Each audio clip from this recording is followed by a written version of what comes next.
Olá, você que está conosco na nossa mentoria Bisurada. Vamos falar sobre a Lei 14.133 de 2021, nova Lei de Licitações e Contratos. Vamos ver as principais disposições sobre a nova Lei de Licitações e Contratos. Vamos ver aquilo que pode cair na tua prova. Vamos fazer todas as marcações importantes para que você, se cobrado sobre ela, saiba efetivamente responder. Pessoal, então, relembrando, nós sabemos que compete à União legislar sobre normas gerais de licitações e contratos. Inclusive, abra sua Constituição e revisite. Olha só, vai lá para a Constituição Federal. Lá na Constituição Federal, você terá no artigo 22, deixa eu abrir aqui, artigo 22, inciso 27, está na tela para você. Compete privativamente à União legislar sobre normas gerais de licitação e contratação em todas as suas modalidades, para as administrações públicas diretas, autárquicas e fundacionais da União, dos Estados, Distrito Federal e municípios. Portanto, a competência legislativa para editar normas gerais é da União. E aí você vai já para a Lei 14.133, você desloca até o artigo 1º. Veja comigo o artigo 1º. Do âmbito de aplicação desta lei. Esta lei estabelece normas gerais de licitação e contratação para as administrações públicas diretas, autárquicas e fundacionais da União, dos Estados, Distrito Federal e municípios, e abrange todos os órgãos e entidades de todos os poderes da União, dos Estados, Distrito Federal e dos municípios, e também aos fundos especiais e as demais entidades que sejam controladas direto ou indiretamente pelo poder público. Esses fundos especiais são bolsões de dinheiro, tipo Fundo Nacional de Desenvolvimento da Educação Básica, o Fundeb, Fundo Nacional de Saúde. Todo o dinheiro desses fundos devem ser gastos através de licitação, seguindo aqui a Lei 14.133. Não podemos jamais esquecer que as empresas públicas e as sociedades de economia mista não estão sujeitas à Lei 14.133. Elas seguirão a Lei 13.303 de 2016, artigo 28 e seguintes. Deixa eu mostrar para vocês aqui. Olha só. A Lei 13.303, você já conhece, você já estudou na aula de organização da administração pública, sabe que é o estatuto, está na tela para vocês, ó. O estatuto jurídico da empresa pública, da sociedade de economia mista e de suas subsidiárias. E aqui no artigo 28 e seguintes, deixa eu colocar ele, estão todas as disposições referentes às licitações e contratos. Olha só, disposições aplicáveis às empresas públicas, às sociedades de economia mista e suas subsidiárias que explorem atividade econômica de produção ou de comercialização de bens ou de prestação de serviços, ainda que a atividade econômica esteja sujeita ao regime de monopólio da União, ou seja, de prestação de serviços públicos. E, das licitações, e a partir daqui do artigo 28 estão as disposições referentes às licitações delas, sejam empresas públicas ou sociedades de economia mista federal, sejam estaduais, sejam municipais. Falou em licitação para empresa pública e sociedade de economia mista, Lei 13.303. E o parágrafo 1º, aqui do artigo 1º da Lei 14.133, deixa isso expresso. Olhe comigo, e você já vai passar o marca-texto. Não são abrangidas por esta lei as empresas públicas, as sociedades de economia mista e suas subsidiárias, regidas pela Lei 13.303 de 2016, ressalvada a parte penal. A parte penal aqui, artigo 178, vai se aplicar a elas, ressalvado a parte penal. Beleza? Tranquilo, gente? Então aqui, esse artigo 1º fala do âmbito de aplicação da lei e aí estabelece, obviamente, que estão todas essas entidades, órgãos de todos os poderes sujeitas à Lei 14.133. Licitações realizadas por repartições brasileiras no exterior seguem a lei local, sem desatentar aos princípios desta lei. Isso vai estar aqui, olha só. Pegar aqui, nas contratações realizadas no âmbito das repartições públicas sediadas no exterior, obedecerão às peculiaridades locais. Então você vai colocar aqui, ó, passa um traço simples debaixo de peculiaridades locais e princípios básicos estabelecidos nesta lei. Segue os princípios básicos desta lei. Pois bem, existe aplicabilidade da lei complementar 123 de 2006, a lei que traz o tratamento favorecido, o tratamento diferenciado para as micro e pequenas empresas? Existe sim. E aqui a lei 14.133 vai trazer isso. Olha só, deixa eu pegar para você, para nós marcarmos. Deixa eu pegar aqui, vai estar logo aqui embaixo. Deixa eu pegar aqui, ó. Descer para nós pegarmos aqui no artigo 4º. Desce para o artigo 4º, olha só. Aplicam-se às licitações e contratos disciplinados por esta lei as disposições constantes dos artigos 42 a 49 da Lei Complementar 123 de 2006, que é o Estatuto da Micro e Pequena Empresa. Então, aquilo que está previsto, que é o tratamento favorecido em licitações públicas para as micro e pequenas empresas,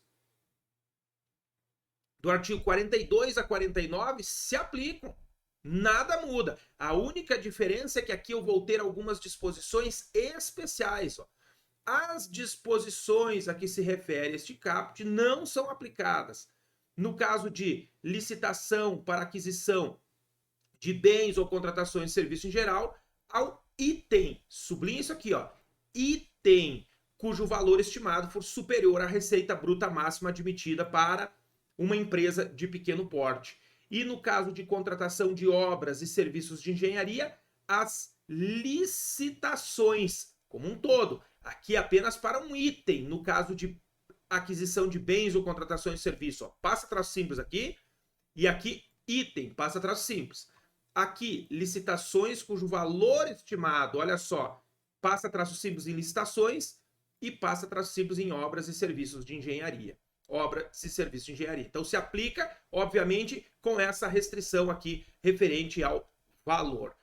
Perfeito até agora? Pessoal, eu quero que vocês compreendam, né, o destinatário objetivo da nova lei. A quem ela se aplica? Né? A quem ela se aplica a gente já viu, mas desculpe, ao que ela se aplica? Vai para o artigo 2º. Ali no artigo 2º estão os destinatários objetivos. O objeto que é licitado. Olha na tela comigo que diz: esta lei se aplica-se a alienação, desfazimentos de bem, como por exemplo, quando a administração pública vai vender um bem, alienação, e concessão de direito real de uso de bens. Então, quando a administração pública vai fazer uma concessão de direito real de uso, como por exemplo, ela tem lá uma área pública, a um terreno público que foi invadido e ela quer regularizar isso, mas ela não quer tirar as pessoas. Ela não pode fazer uma doação, porque senão eu também vou querer, né? Também quero lá. Então ela faz uma concessão de direito real de uso. Ela diz: olha, você poderá usar com todos os poderes de dono, mas você não é dono. Eu, município, sou dono. Então você pode alugar, você pode construir, você pode fazer tudo o que você quiser aí, mas eu continuo sendo dono. Isso é uma concessão de direito real de uso de um bem público. Também, pessoal, as compras, compras inclusive por encomenda, aplicam-se, sujeitam-se à Lei 14.133, locação, concessão e permissão de uso de bens públicos, prestação de serviços públicos, inclusive os serviços técnico-profissionais, os técnico-profissionais especializados, obras e serviços de arquitetura e engenharia e contratações de tecnologia da informação. Perfeito? O que não está sujeito a essa lei? O que não está sujeito? Não subordina o seu regime dessa lei contratos que tenham por objeto operação de crédito. Operação de crédito são contratos de empréstimo, em que o poder público pega um empréstimo no banco, então obviamente que aí ele vai pegar no banco lá e tal, e ele não vai estar subordinado a esta lei, e contratações sujeitas a normas previstas em legislação específica, como por exemplo as PPPs. Contratação de PPP, contratos de concessão vão seguir as normas daquelas leis. Agora, Aplica-se subsidiariamente a Lei 14.133 por ser uma norma geral. E aqui você vai botar um vídeo. Você vai botar um vídeo. Deixa eu pegar aqui, duplicar a nossa lei para a gente já pegar este artigo. Olha só. Deixa eu pegar aqui para nós já marcarmos. Vai para o artigo 186.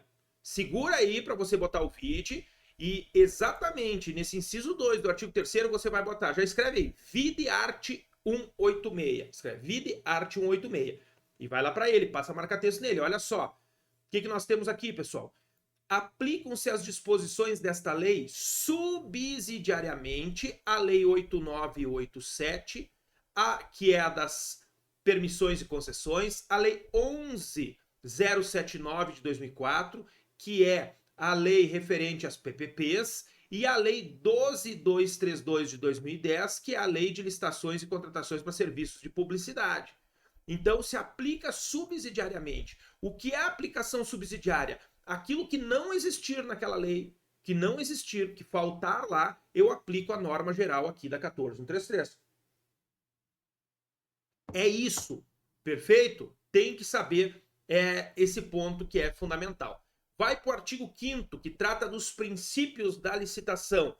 Olha só, princípios. São 22 princípios. Desses princípios, nós temos que saber, obviamente, isso é doutrinário, nós temos que saber o que mais ou menos significa esses princípios. O que mais ou menos significa. E aí, nessa definição desses princípios, algumas palavrinhas-chave têm que ficar na mente de vocês para vocês lembrarem, caso caia algum princípio desse e você tenha que explorar o seu conteúdo. Vamos lá para o artigo 5º da lei, olha só. Na aplicação desta lei serão observados os princípios da legalidade. A administração pública só faz aquilo que a lei determina ou autoriza. Em matéria licitatória, todos os procedimentos e atos da administração são estritamente vinculados. Não há espaço aqui para agir fora da lei. Da impessoalidade. Essa impessoalidade está associada à finalidade. Impessoalidade é o agente público não tratar nenhuma empresa beneficiando ou prejudicando, não colocar a sua vontade pessoal, como por exemplo, eu gosto muito de beber Coca-Cola. Eu gosto, mas no momento em que eu vou fazer uma licitação, não necessariamente vai ser a Coca-Cola que vai vencer. Então eu não posso colocar a minha vontade pessoal de beber Coca-Cola sob os critérios de julgamento da lei para querer Coca-Cola. Eu posso até gostar e querer, mas não necessariamente vai ser ela que vai vencer a licitação. Isso é impessoalidade. Moralidade. Nós temos aqui, em matéria de licitações, algumas condutas que devem se amoldar aos preceitos básicos morais aceitos pela sociedade em determinado espaço histórico e social. Aquilo que é moral hoje pode não ter sido moral lá atrás. Aquilo que antigamente era moral lá atrás, hoje pode se tornar imoral. Então a sociedade muda, a sociedade está em constante mudança. E esta é a grande questão da moralidade. A moralidade varia de determinado espaço histórico para outro. Como eu falei, determinadas ações da administração pública em um determinado momento poderiam ser imorais, hoje pode ser morais. Antes poderiam ser morais, hoje se tornar imorais. Então, isto é moralidade. Princípio da publicidade, como regra, todos os atos da administração, eles são públicos, todos eles são públicos. Nós vamos ter algumas exceções à publicidade. E aí, eu quero que vocês já marquem isso, que são algumas exceções. Deixa eu abrir aqui para nós, olha só.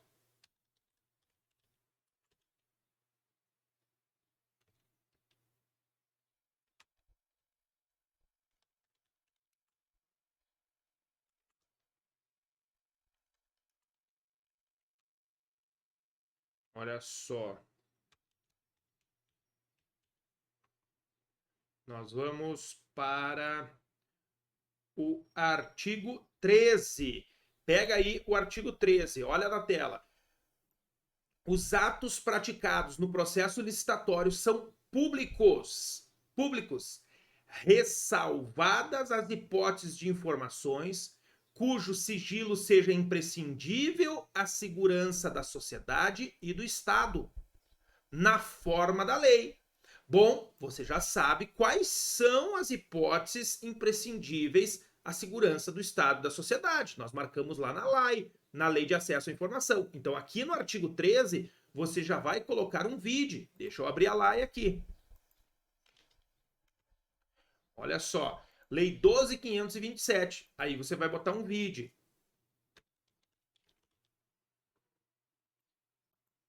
Você vai para o artigo 23. Olha o artigo 23 da LAI. É aqui que estão. São consideradas imprescindíveis à segurança da sociedade ou do Estado e, portanto, passíveis de classificação as informações cuja divulgação ou acesso irrestrito possam. E aí vão ter todas essas situações aqui. Olha só, desses 8 incisos. Então, aqui, ó, indo para a lei 14.133, aqui no artigo 13, você vai colocar vide art 23 da LAI. Porque é justamente, ó, as hipóteses de informações com o sigilo sejam procedidas na forma da lei. Lá estão as hipóteses.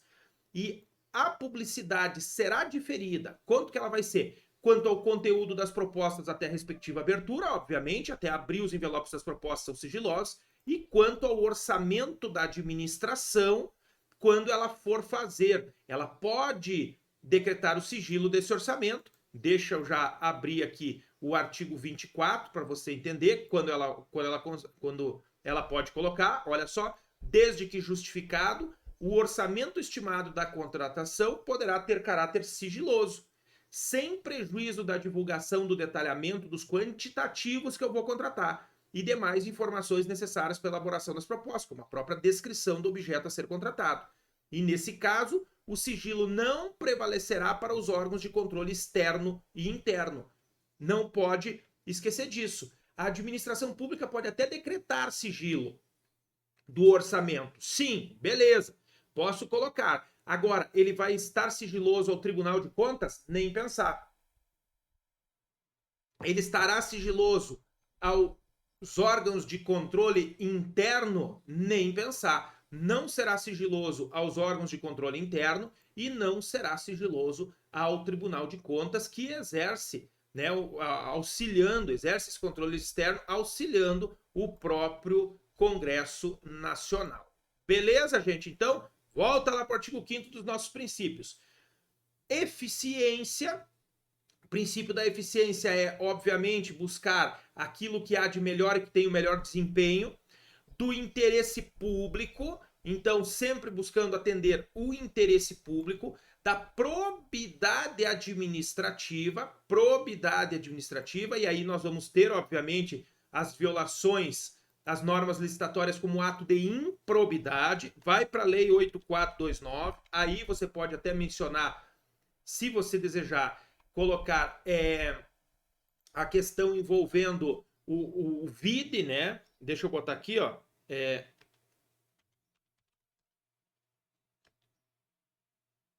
Vai para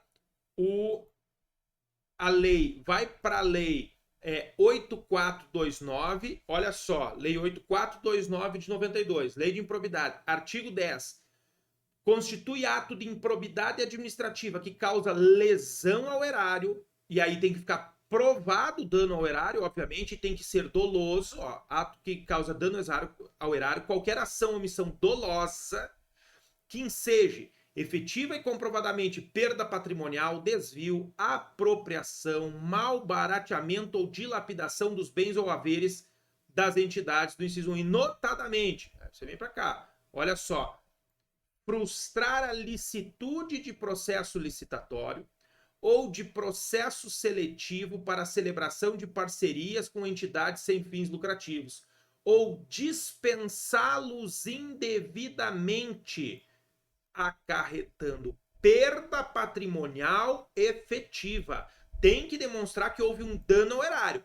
Isso para enquadrar aqui como dano ao erário. Para enquadrar aqui, frustrar a licitude. Então, lá no artigo 5º da Lei 14.133, você pode botar vide art. 10, inciso 8 da LIA, Lei de Improbidade Administrativa. Isso é LIA. Vamos dar uma olhada, olha só, no artigo 11. Olha aqui o artigo 11. Constitui ato de improbidade administrativa que atenta contra os princípios da administração pública a ação ou omissão dolosa, também dolosa, que viole os deveres de honestidade, de imparcialidade, de legalidade, caracterizada por uma das seguintes condutas: